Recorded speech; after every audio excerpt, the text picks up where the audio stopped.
I welcome all of you to my chemistry YouTube channel. I am your friend Dr. Atul Nagpuri. Today's video is very important for those who wanted to crack IIT-JAM exam in chemistry. In this video, we will discuss what are the important topics are there in inorganic chemistry which has been asked regularly in a previous year IIT-JAM paper.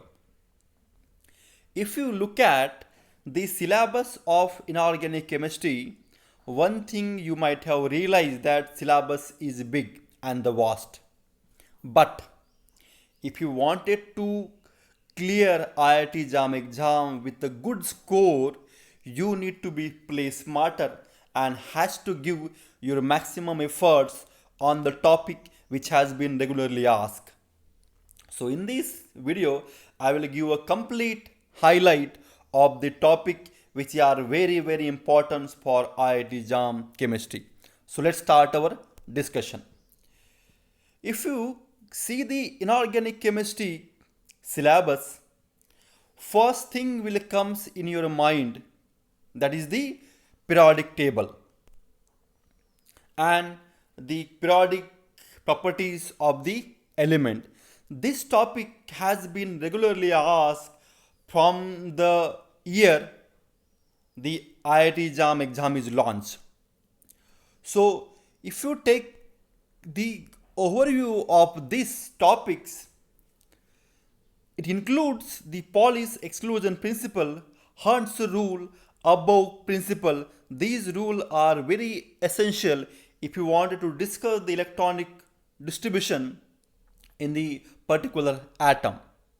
Further, the effective nuclear charge, atomic, covalent and ionic radii, and how the radii of atom or ion get changed across the group and across the period. What are the factors which influence the annihilation potential and electron gain enthalpy and their variation across the periodic table? Further, lattice energy trends, the melting and boiling points, or which the factor which influence these properties of the element.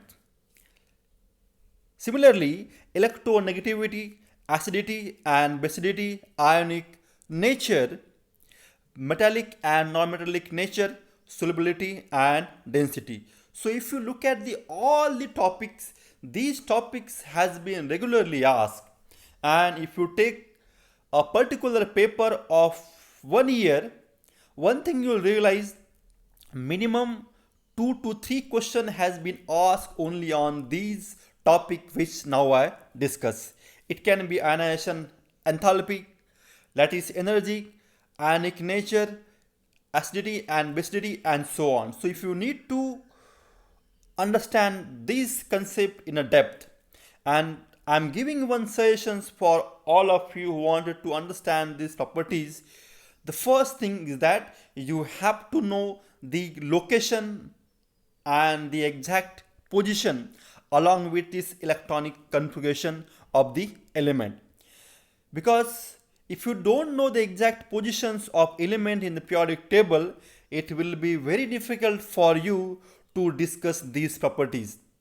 So first thing, try to remember S block, P block, D block along with its location and atomic number with its electronic configuration. So remember, these topics are very important. Now let's start next topic, that is the chemical bonding and the shapes of the molecule. So if you wanted to understand the how chemical bond is formed and what are the factor or what are the theories you need to know to understand the shapes of the molecule. So here the first is radius ratio rule and ionic solid. Radius ratio rule simply says that the radius of cation to radius of the anion, and this will explain you the bonding of cation or anion in particular ionic solids. So this rule is also important in the IIT-JAM exam. Next is the Born-Haber cycle and the lattice energy. Born-Haber cycle is used to find out the lattice energy of the ionic solid. And lattice energy are nothing but the amount of energy required or amount of energy released when 1 mole of the ionic solid is under the investigation. Further, we can try to gather the information on what are the factors on which the lattice energy depend, like the size of the cations and anion, as well as the charge of cations and anions and their trends as well. Next important topic is the Fajans rule. And if you look at the papers, one thing you'll realize the Fajans rule is asking in every year. But most of you might have not understood that this is the Fajans rule. Fajans rules is nothing but the when a bond form, it gives the covalent nature to the ionic bond. That means it polarizes that bond. That Fajans rule is dependent on the size of cation and anion as well as the charge of cation and anion. Here, the questions can be the covalent nature, it can be ionic nature, melting point, boiling point, thermal stability, and so on. So try to read as much as possible on Fajans rule, because at the first instant you may not understand that this question is based upon the Fajans rule, but you need to be sure and you need to be practice the Fajans rule in such a way that whatever the angle they are asking, you need to get the answer in a proper manner. Next is the solvation energy. Solvation energy is the energy which is get liberated when the 1 mole of solids get dissolved in the polar solvent. This questions is also asking in the previous year. Next is dipole moments and hydrogen bonding. In case of hydrogen bonding, what are the factors which influence the hydrogen bonding, like intermolecular interaction or ion dipole interaction and so on. So this is also important topics in IIT-JAM. Now next important theory which can discuss the shape of the molecule is the valence shell electron pair repulsion theory. And believe me, this theory is very important if you wanted to score good marks in IIT-JAM exam. So please try to practice as much as molecule which can be explained on the basis of VCPR theory. Further, we have the concept of hybridization and their use in the valence bond theory. So first is VCPR theory, now the valence bond theory. In the case of valence bond theory, the questions can be on a different coordination number, like coordination number 2, 3, 4, 5, 6, and so on. Their structure, their bonding, the metal ion electronic distributions when there is no ligand, and how the distributions of the electron get changed when the metal ions form the complexes, and which can further affect its magnetic nature. So these kinds of questions are regularly asking on the valence bond theory. So this is a very important theory in inorganic chemistry. Furthermore, the molecular orbital theory is highly important in the inorganic chemistry. If you take the overview of previous year paper on the MOT theory, questions can be that either this molecule is paramagnetic or diamagnetic, what is the bond order, what is the bond strength, or it can be the number of sigma and pi bond in a simple bi or triatomic molecule. So all these questions comes from the molecular orbital theory. Further is very important topic is crystal field theory. You know that many concepts cannot be addressed by valence bond theory. Like the valence bond theory cannot explain the color of the compound. It cannot explain the electronic transition. VBT also cannot explain the stability of the complexes. To overcome these attributes of the compounds, crystal field theory plays a major role. In the crystal field theory, there are some topics are highly important, that when the ligands approaches to the metal ion, how the d orbital splitting takes place in octahedral, in tetrahedral, in square planar, or in distorted octahedral, linear complexes, trigonal planar complexes, and so on. So this theory is highly important in organic chemistry. So based upon crystal field theory, the questions can be that whether the complex is high spin or low spin complex, pyamidic or diamidic complex, or what are the factors which can influence the crystal field stabilization energy of the given complex, and how the complex is stable and how complex is not stable. So this theory is very important. Now further is the charge transfer spectra. The complex can show color if they transfer the charge from ligand to metal or metal to the ligand. The next is John Taylor effect or John Taylor distortion. Sometimes the complex can deviates from its regular geometry and can be explained by the John Taylor effect. Later, we have spin and Laporte selection rule. Those who have seen the previous year paper, they can realize that how the spin and Laporte selection rules plays an important role in electronic transition. So you should know which is allowed, which is not allowed transition by spin and Laporte selection rule. Further, we have back bonding.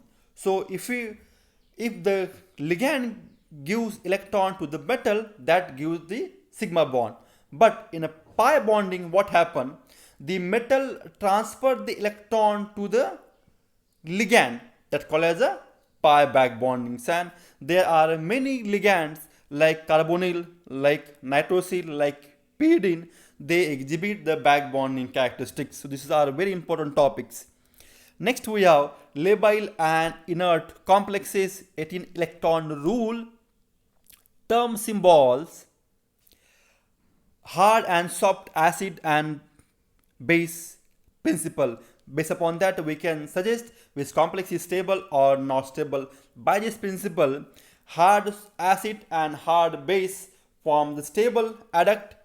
Similarly, the soft acid and the soft base form the stable adduct. Then we have spinel. It can be normal spinel or reverse spinel. Then boranes. We can get different kinds of borane, like in which we have the carbon, nitrogen, phosphorus, and so on. It can be closo, nido, arachno, hypo, etc. Then we have microstates. So these topics are important. So further, if I discuss the main group elements and especially focus on S and P block element, the inert pair effects are highly important. Reactions of metal with oxygen, hydrogen, water and ammonia, oxides and oxoacids of nitrogen, phosphorus, sulfur and chlorine, allotropes of carbon including your graphite, your graphene, your fullerene, diamond, etc. The boragine is structure, synthesis and reactivity. Similarly, silicons and phosphagenes, xenon fluorides and halides of silicons and phosphorus. These are the topics was there as asked on S and P block. Now let's discuss the transition metal, that is a D block. Now here the first important aspect is the coordination complexes, and it can be discussed in the view of their structure, isomerism, reaction mechanism and electronic spectra. So if you look at the isomerism, it can be structural or it can be cis-trans, it can be optical isomerism also, and along with the electronic spectra.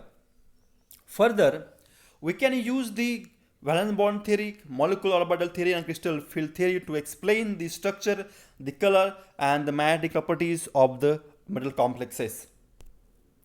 Next, we have organometallic compound, which includes the metal carbonyls, metal nitrosyl, and metallocenes.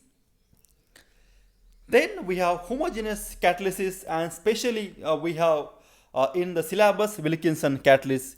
Wilkinson catalyst is a square planar catalyst which can use for homogeneous hydrogenation reaction. In this regard, mostly questions are based upon the mechanistic insights, how they carry out the hydrogenation reaction.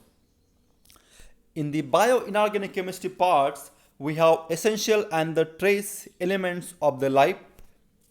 Then how these metals plays a role in a biological system and the basic reactions in biological system.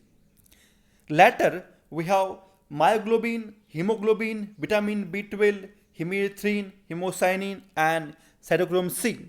So on these molecule, questions generally come like what is the oxidation state of iron in hemoglobin and myoglobin when oxygen bind and without the oxygen. Sometimes questions can be which is the metal present in the vitamin B12 and what are the oxidation states. Similarly for hemocyanin and cytochrome C. There are various biomolecules are also involved in the biological system. And the next we have carbonic anhydrase. So if you look at the whole bioinorganic chemistry, questions are very easy. You need to understand what are the metals are present and what is their role, structure, and the reactivity. Either they are high spin or low spin metal ions when they coordinate to the biomolecules. Then we have the instrumentation method for analysis, which includes the conductometry, potentiometry, UV visible spectrophotometry, and the analysis of water, air, and soil samples. Next, we have various analytical techniques can be used to find out the nature of the molecules involved in particular reaction. So first we have the qualitative and quantitative analysis, acid and base complementary titration. So here you need to understand the what are the reactions occurs when strong acid react with the strong base, or weak acid strong base, or weak base and weak acid, and what are the different types of indicator can be employed for this reaction. Next we have the oxidation and reduction reactions, precipitation reaction. Further, the use and the types of indicator, because the indicator shows the change in color depending upon the pH of the given solution. Next we have radioactivity and the applications of isotopes. So if you realize all the topics are very important in inorganic chemistry, so you have to make a note of these topics and try to put your maximum efforts and maximum time on these topics, because if you are reading all the inorganic chemistry syllabus, your time will pass in a simple way and you cannot score the maximum scoring in IIT-JAM exam in the chemistry. But if you give your complete focus, try to see what are the questions are coming on these respective topics, try to solve that and try to read a maximum as possible on these areas. And if you are do all the topics in a proper manner, believe me that you will get a good scoring in IIT-JAM exam. So with this, I give best luck to you and stay tuned with the IIT-JAM. Thanks for watching. Signing off.